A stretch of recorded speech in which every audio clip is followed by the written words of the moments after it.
Once again, welcome back to the Glorious Star classes. And today, in this video lecture, we will discuss about introduction of exercise 9.1. तो आज हम लोग chapter number 9 शुरू करेंगे, जो है सीक्वेंस एंड सीरीज। तो सीक्वेंस क्या होता है, यानी अनुक्रम, तथा सीरीज यानी कि श्रेणी। इसके बारे में हम लोग सबसे पहले इसमें पढ़ेंगे। तो सबसे पहले देखते हैं कि अनुक्रम क्या होता है, यानी सीक्वेंस क्या होता है। तो अनुक्रम क्या है? अनुक्रम एक फलन है, ठीक है, जिसका डोमेन प्राकृतिक संख्याओं का समुच्चय होता है, ठीक है।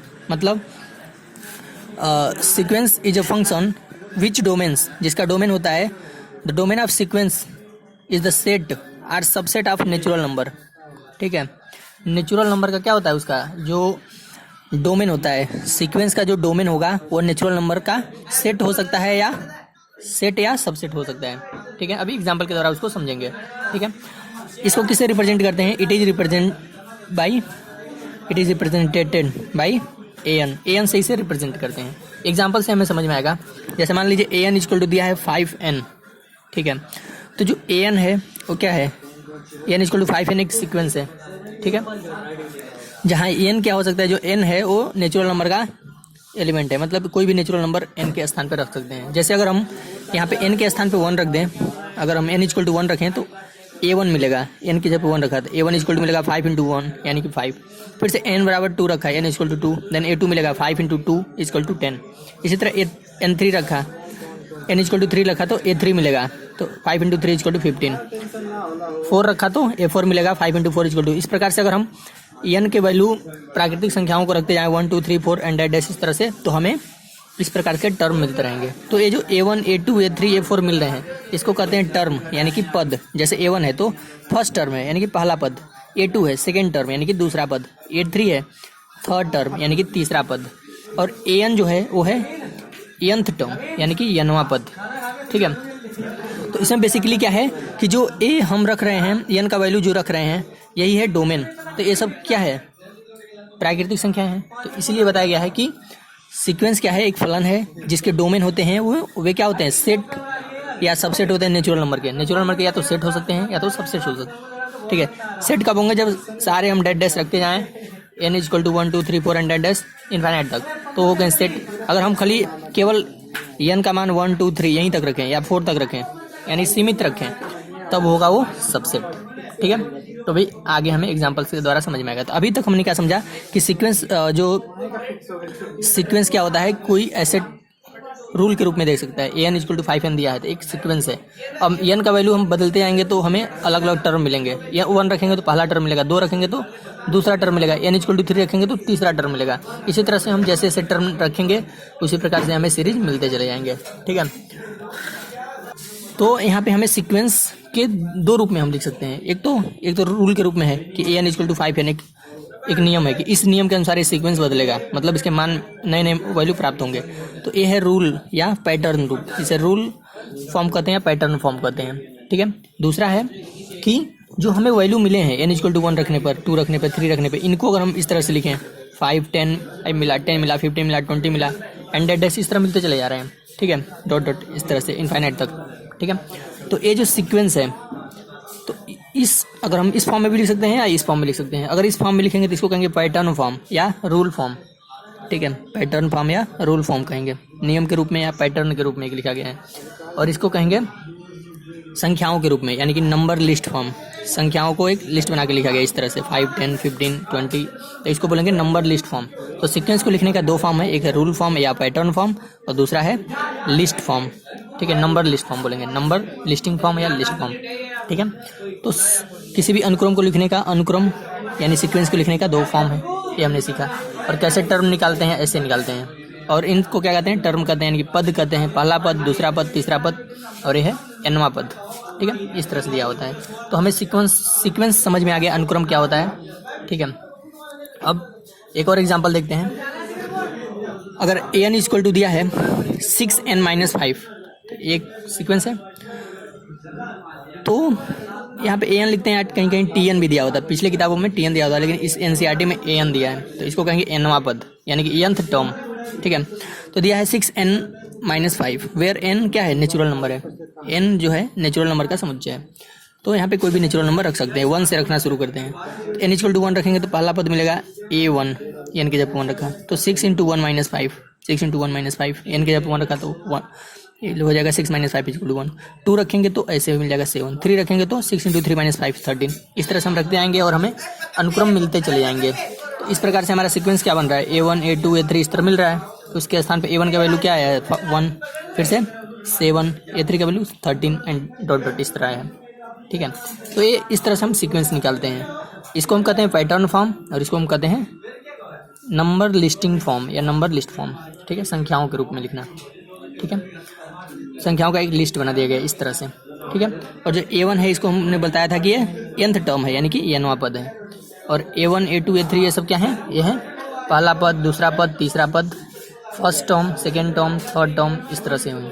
ठीक है, या a4 रहेगा तो इसे बोलेंगे फोर्थ टर्म। ठीक है, तो ये थे 2 एग्जाम्पल सीक्वेंस के। अब सीक्वेंस जो होते हैं वो 2 प्रकार के होते हैं। ठीक है, इसको देखते हैं। अब अनुक्रम जो है, सीक्वेंस जो है वो 2 प्रकार के होते हैं। होता है फाइनाइट सीक्वेंस और दूसरा होता है इनफाइनाइट। फाइनाइट मतलब परिमित, मतलब ऐसा सीक्वेंस जिसमें पदों की संख्या सीमित हो, मतलब 4 पद हों, 5 हों, 2 हों, 1 हों, जिनको गिन सकते हैं। ठीक है, उसे बोलेंगे परिमित अनुक्रम या फाइनाइट सीक्वेंस।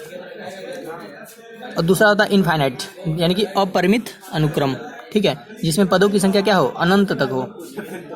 ठीक है, उसको हम काउंट नहीं कर सकते, इनफाइनाइट तक है। ठीक है, एग्जांपल के द्वारा देखते हैं। अगर an इक्वल टू एक अनुक्रम दिया है n equal to 6n minus 1 और इसमें करा n जो है एलिमेंट है 1 2 3, मतलब n का वैल्यू हम क्या रख सकते हैं, केवल 1 2 और 3 रख सकते हैं, इससे अधिक नहीं। तो n इक्वल टू 1 पहले रखते हैं, तो a1 मिलेगा n इक्वल टू 1 रखने पर। ठीक है, तो a1 मिलेगा a1 6 इंटू 1 माइनस 1 यानी कि हो जाएगा 5। फिर से a2 रखेंगे 6 इंटू 2 माइनस 1 यानी कि 11। a3 रखेंगे यानी 6 इंटू 3, 36 18 में से 1 यानी 17। तो इसमें केवल 3 ही पद मिल रहे हैं, क्योंकि हमें n का वैल्यू 1 2 और 3 ही रख सकते हैं, इससे अधिक नहीं रख सकते हैं, ये तीनों रखना है। ठीक है, तो यह जो सीक्वेंस मिला a1 a2 a3 ये मिला, यानी कि 5 11 और 17 जो मिला ये सीक्वेंस, यह सीक्वेंस कैसा है, यह है परिमित अनुक्रम, यानी कि फाइनाइट सीक्वेंस। ठीक है, यह सीक्वेंस अनुक्रम। तो इसमें क्या होता है, basically number of terms finite, यानी पदों की संख्या सीमित होती है। 3 होगा, 4 होगा, 10 होगा, 15 होगा, जिसको भी हम गिन सकते हैं। ठीक है, और इसमें एक चीज़ और है कि its domain is subset of natural number. ठीक है, सेट नहीं, सबसेट। ठीक है, मतलब इसका डोमेन क्या था, इसका डोमेन था n का वैल्यू क्या है 1 2 3।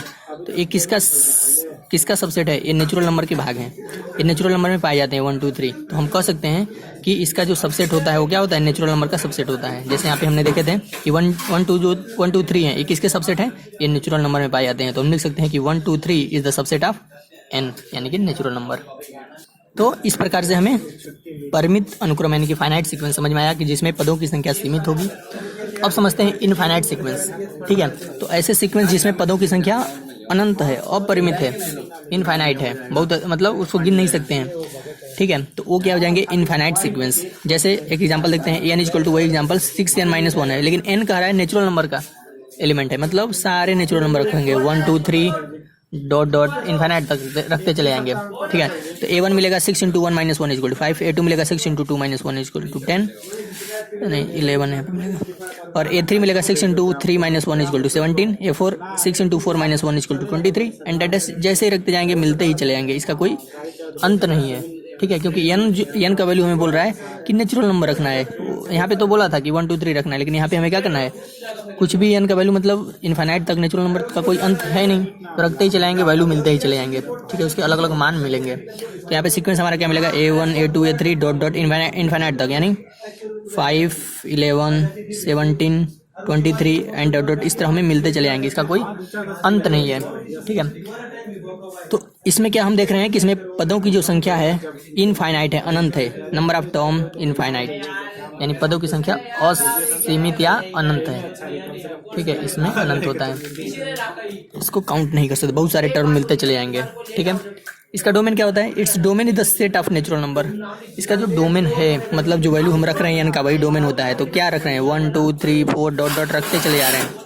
ठीक है, यानी इस पूरा नेचुरल नंबर को रख सकते, पूरे नेचुरल नंबर को रखते चले जाते हैं, यानी इसका जो डोमेन है, ठीक है, वो क्या है, नेचुरल नंबर का सेट है, यानी उसका नेचुरल नंबर का समुच्चय है। तो हमने वैल्यू जो एन के रखे हैं, क्या रखे हैं 1 2 3 4 एंड डॉट डॉट रखते चले गए हैं। तो ये सारी संख्या क्या है, नेचुरल नंबर हैं, यानी इसको कह सकते हैं this is the element of natural number, या this is the set of natural number, ऐसे लिख सकते हैं। ठीक है, तो ये था इनफाइनाइट सेट। अब देखते हैं, अभी हमने पढ़ा कि सीक्वेंस क्या होता है, सीक्वेंस के दोनों प्रकार पढ़ा, फाइनाइट एंड इनफाइनाइट सीक्वेंस। अब देखते हैं सीरीज यानी कि श्रेणी। श्रेणी क्या होता है, अगर सीक्वेंस जो हमको मिला उसको हम जोड़ के लिख दें, अगर हमको सीक्वेंस कोई मिला 5 10 15 20 इस तरह मिला, अगर हम इसको ऐड के रूप में लिख दें कि 5 + 10 + 15 + 20 प्लस इस तरह करके डॉट डॉट लिख दें, तो इसको हम कहते हैं सीरीज। ठीक है, इसी तरह से मतलब इसका डेफिनेशन क्या होगा, परिभाषा क्या होगा कि sequence is the sum of series is the sum of a sequence of terms. मतलब श्रेणी है, श्रेणी क्या है, श्रेणी अनुक्रम के पदों का योग होता है। बस एक लाइन में कि series the sum of sequence of terms, sequence के पदों का योग क्या कहलाता है, सीरीज कहलाता है। ठीक है, जैसे यहाँ पे अगर सीरीज ऐसे दिया हो, अगर हम इसमें सम के रूप में यानी जोड़ के रूप में, योग के रूप में लिख दें तो इसको हम बोलेंगे सीरीज। इसी तरह से दूसरा एग्जांपल है 4 प्लस सीक्वेंस दिया है 4 8 12 16 एंड इस तरह, बस 4 ही टर्म दिया इसमें। तो अगर हम इसको सीरीज के रूप में लिखेंगे तो क्या लिखेंगे 4 + 8 + 12 + 16, तो ये हो जाएगा सीरीज। ठीक है, तो अभी हमने सीरीज समझा, तो सीरीज का एक और फॉर्म लिखते हैं अभी आगे। तो सीरीज हम समझ गए हैं कि अगर सीरीज क्या होता है कि सीक्वेंस के पदों को अगर हम जोड़ के लिख दें तो उसको हम कहेंगे सीरीज। ठीक है, मान लीजिए सीक्वेंस हमारे पास दिया है, सीक्वेंस में हमारे पास पद हैं, टर्म है A1 A2 A3 A4 dash AN तक है। तो इसको हम अगर सीरीज के रूप में लिखेंगे तो क्या लिखेंगे, इसको लिखेंगे A1 + A2 + A3 + A4 plus and dot dot plus AN लिखेंगे। ठीक है, अब सीरीज को हमने ऐसे लिख सकते हैं, अगर सीक्वेंस में ऐसे टर्म दिए हैं तो उसको अगर हम ऐड करके लिखें, प्लस करके लिखें तो इसको हम बोलेंगे सीरीज। ठीक है, इसको हम एक और फॉर्म में लिख सकते हैं, इसको बोलते हैं सिग्मा। अगर हम इतने बड़े सीरीज को अगर हम एक छोटे टर्म में लिखने की कोशिश करें मैथमेटिकली, इसको मैथमेटिकली फॉर्म बोलते हैं। अगर मैथमेटिकली लिखने की कोशिश करें कैसे लिखेंगे, इसको बोलते हैं सिग्मा। इसको क्या पढ़ेंगे, सिग्मा बोलते हैं। ई का बिगड़ा हुआ रूप है, इसे सिग्मा बोलते हैं। ठीक है, और ऐसे सिग्मा लिख देंगे और लिख देंगे ए के। ठीक है, जहाँ के का वैल्यू कहाँ से कहाँ तक है, के का वैल्यू है 1 से n तक। यहाँ 1 2 3 4 4 1 2 3 4 एंड डैश कहाँ तक है, n तक है। यानी लिखेंगे सिग्मा ए के, जहाँ के का वैल्यू क्या है 1 से n तक है, n तक है। ठीक है, के का वैल्यू हम रखते चले जाएंगे, पहले 1 रखेंगे, फिर 2, फिर 3, फिर 4 एंड डैश कहाँ तक रख सकते हैं, n तक रख सकते हैं। ठीक है, तो इस सीरीज को लिखने का एक मैथमेटिकल टर्म है, गणितीय रूप है। ठीक है, मैथमेटिकली ऐसे लिखते हैं। किसी भी लंबी सीरीज, बहुत लंबी सीरीज है, उसको शॉर्ट में ऐसे लिख सकते हैं। तो ये पता चल जाएगा कि ऐसे लिखेंगे और के का वैल्यू हम रखते चले जाएंगे, हमें सीरीज मिलता चला जाएगा। मैथमेटिकल फॉर्म, गणितीय रूप, ऐसे लिख सकते हैं। ठीक है, तो ये अभी तक हमने समझा सीरीज। एक और टर्म दिया है बुक में, वो है फाइबोनेची सीक्वेंस। ठीक है, तो इसे कई लोग फाइबोनेची भी पढ़ते हैं, फाइबोनेची भी बोलते हैं, फाइबोनेची भी बोलते हैं। तो इस सीक्वेंस का एक क्या है, ये एक ही सीक्वेंस है। अगर एक ऐसा सीक्वेंस है, इस सीक्वेंस को याद कर लेना चाहिए। ये है 1 1 2 3 5 8 एंड डैश, इस प्रकार से कुछ सीक्वेंस है। ठीक है, इसमें क्या होता है फाइबोनेची सीक्वेंस में कि पहला और दूसरा टर्म बराबर होते हैं। ये मान लीजिए A1 है, ये तो A2 होगा, ये तीसरा टर्म है, ये चौथा होगा, ये पांचवा होगा, ये छठवां होगा, इस तरह से है टर्म। तो पहला टर्म और दूसरा टर्म A1 और A2 क्या है, दोनों पद आपस में बराबर हैं। पहला और दूसरा पद बराबर होते हैं, वो किसके बराबर होते हैं, 1 के। ठीक है, और जो तीसरा टर्म होता है पहले और दूसरे टर्म के योगफल के बराबर होता है। तीसरा टर्म क्या है, 2 है, तो एक किसके बराबर है, पहले और दूसरे के 1 और 1 के योगफल के बराबर होगा। अगर हम A3 को देखें और A1 A2 बराबर है, तो A1 का वैल्यू क्या है, 1 और 1 यानी 2। तो यानी A3 जो है वो पहले और दूसरे के टर्म के योगफल के बराबर होगा। इसी प्रकार से A4 भी पिछले दो पदों के योगफल के बराबर होगा। A3 है ना, ये दोनों पिछले पदों के बराबर 1 + 2 यानी 3 इसके बराबर। A5 जो है पिछले दो पदों के योगफल के बराबर यानी तीसरे और चौथे के योगफल के बराबर होगा, यानी 2 + 3 5। 8 भी जो है छठवां पद पिछले दो पद चौथे और पांचवें के योगफल के बराबर 3 और 5 8। ठीक है, तो इस प्रकार से हम देख रहे हैं कि फाइबोनेची सीक्वेंस क्या होता है कि इसमें पहला और दूसरा टर्म बराबर होते हैं और बाकी दूसरे से तीसरा टर्म बाकी पिछले दो पदों के योगफल के बराबर होता है। चौथा टर्म भी पिछले दो पदों के योगफल के बराबर, यानी हम कह सकते हैं कि जो n वां पद होगा वह पीछे के दो पद क्या होगा, an-1 और an-2 दोनों के योगफल के बराबर होगा। यानी तीसरा जो होगा पहले और दूसरे का अगर है तो n क्या होगा, an-1 और an-2 के योगफल के बराबर होगा, जहाँ n का वैल्यू क्या होना चाहिए, ग्रेटर देन 2, मतलब 3 होना चाहिए, 4 होना चाहिए, 5 होना चाहिए। यह रूल पहले और दूसरे पर लागू नहीं होता है, दूसरे से अधिक, यानी n का मान 2 से अधिक होना चाहिए। ठीक है, तीसरे 3 होना चाहिए, 4 होना चाहिए, 5 होना चाहिए, तब ये फार्मूला लागू होता है। ठीक है, तो ये था फाइबोनेची सीक्वेंस। तो इस सीरीज में ऐसे ही टर्म होते हैं। ठीक है, तो इसको याद कर लेना है। तो 1 2 3 5 8 एंड डॉट, ये जो सीरीज है इस सीरीज को क्या कहते हैं, फाइबोनेची सीक्वेंस, यानी कि अनुक्रम। ठीक है, फाइबोनेची अनुक्रम है, फाइबोनेची सीक्वेंस। तो ये इसका फार्मूला है। ठीक है, an equal to an-2 plus an, यहाँ पे अगर हम देखें तो an इक्वल टू क्या है, a1 प्लस a2 है। अगर हम n इक्वल टू 3 रख दें तो यहाँ पे क्या हो जाएगा, 3 माइनस 2 यानी 1 a1 और 3 माइनस 1 यानी a2। ठीक है, तो ये फार्मूला लागू होता है इस पर। बस पहला और दूसरा टर्म क्या होते हैं, बराबर होते हैं। किसके बराबर होते हैं, 1 के। तो इस सीरीज को याद करना है, ये जो है फाइबोनेची सीक्वेंस है। ठीक है, अब कुछ क्वेश्चन हम लोग सॉल्व करेंगे इस पे आधारित, जो अभी तक हम लोगों ने पढ़ा है। ठीक है, और इस क्वेश्चन को सॉल्व कर लेंगे तो हम लोग एक्सरसाइज के भी क्वेश्चन भी सॉल्व कर सकते हैं। ठीक है, तो एक क्वेश्चन देखते हैं। जैसे an इक्वल टू दिया है n+5, एक सीक्वेंस दिया है। देन कर फाइंड द फर्स्ट 3 टर्म, कर शुरू के फर्स्ट 3 यानी शुरू के 3 टर्म ज्ञात करो। तो यहाँ पे क्या होगा, an इक्वल टू दिया है n+5, करे then find the first 3 term, शुरू के 3 पद ज्ञात करना है।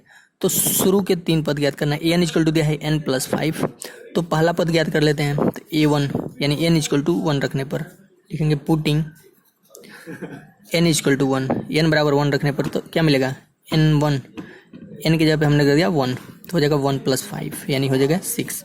फिर से n इक्वल टू 2 रखेंगे तो a2 मिलेगा, तो यानी इसी में रख रहे हैं। ठीक है, तो 2 + 5 यानी हो जाएगा 7। फिर से तीसरा n इक्वल टू 3 रखेंगे तो क्या मिलेगा, a3 मिलेगा, a3 इक्वल टू हो जाएगा 3 + 5 यानी कि 8। तो हमें शुरू के 3 पद मिल गए। हमें पूछ रहा था कि अगर यह दिया है देन हमें याद करना है फाइंड फर्स्ट 3 टर्म, शुरू के 3 पद। तो शुरू के 3 पद क्या मिले, a1 a2 a3, a1 a2 a3, first 3 term क्या मिले, 6 7 और 8 मिले। ठीक है, तो ऐसे हम लोग क्या करते हैं, निकालते हैं। एक क्वेश्चन और देखते हैं।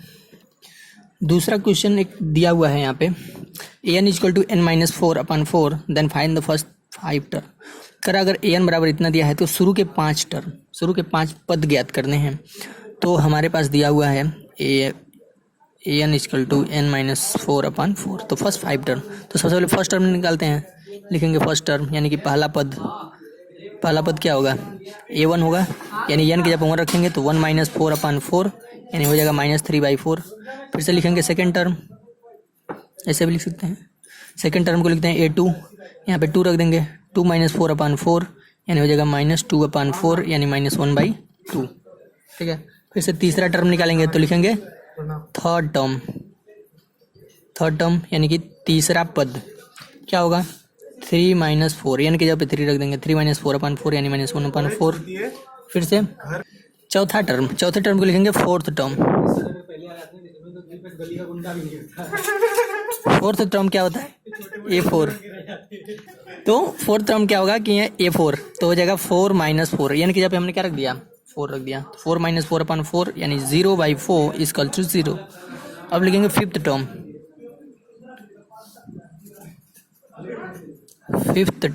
यानी कि 5वां पद a5 यानी 5 - 4/4 इक्वल टू हो जाएगा 1/4। तो इस प्रकार से हमने इसमें 5 पद ज्ञात किए। पहला पद ज्ञात हुआ -3/4, दूसरा -1/2, तीसरा -1/4, चौथा 0 और 5वां 1/4। ठीक है, तो ऐसे हम लोग निकालते हैं किसी भी सीरीज के टर्म्स। एक और क्वेश्चन देखते हैं, दिया हुआ है कि an equal to n-1 into n+5। तो कर रहा है देन फाइंड द 20th, ठीक है, टर्म यानी कि 20वां पद। हमें शुरू के 20 नहीं निकालने हैं, हमें निकालना है 20वां डायरेक्ट। ठीक है, जैसे हम यहाँ पे दिया था शुरू के 5 निकालो, लेकिन हमें यहाँ पे कहा है कि सीधे डायरेक्ट 20वां पद ज्ञात करो। फर्स्ट 20 नहीं कहा है, सीधे बोला है 20th, यानी कि 20वां पद ज्ञात करना है, इस अनुक्रम का 20वां पद। तो हम डायरेक्ट an के जगह पे 20 रख देंगे। हमारे पास दिया हुआ है an इक्वल टू दिया है n-1 और n+5। तो हमें कह रहा है कि 20वां पद ज्ञात करो, तो लिखेंगे 20th टर्म, ऐसे लिख देंगे 20वां पद। इसका मतलब होता है 20वां पद। 20वां पद क्या कैसे निकालेंगे, ये 20 लिखेंगे यहाँ पे, एन के जगह पे 20 रख देंगे, तो यहाँ भी 20 रखेंगे, 20-1 और 20+5, तो हो जाएगा ये 19, और ये जोड़ेंगे तो कितना हो जाएगा 25। गुणा कर लेंगे, जितना गुणा करेंगे वही आएगा आंसर, ये हो जाएगा 20वां पद। तो आप खुद गुणा करके इसको निकालेंगे। तो ये था इंट्रोडक्शन ऑफ एक्सरसाइज 9.1। अगले वीडियो लेक्चर में हम लोग एक्सरसाइज 9.1 को सॉल्व करेंगे, ठीक है। तो अगले वीडियो लेक्चर को देखना नहीं भूलें। तब तक के लिए इस वीडियो लेक्चर को देखना है, लिखना है, समझना है।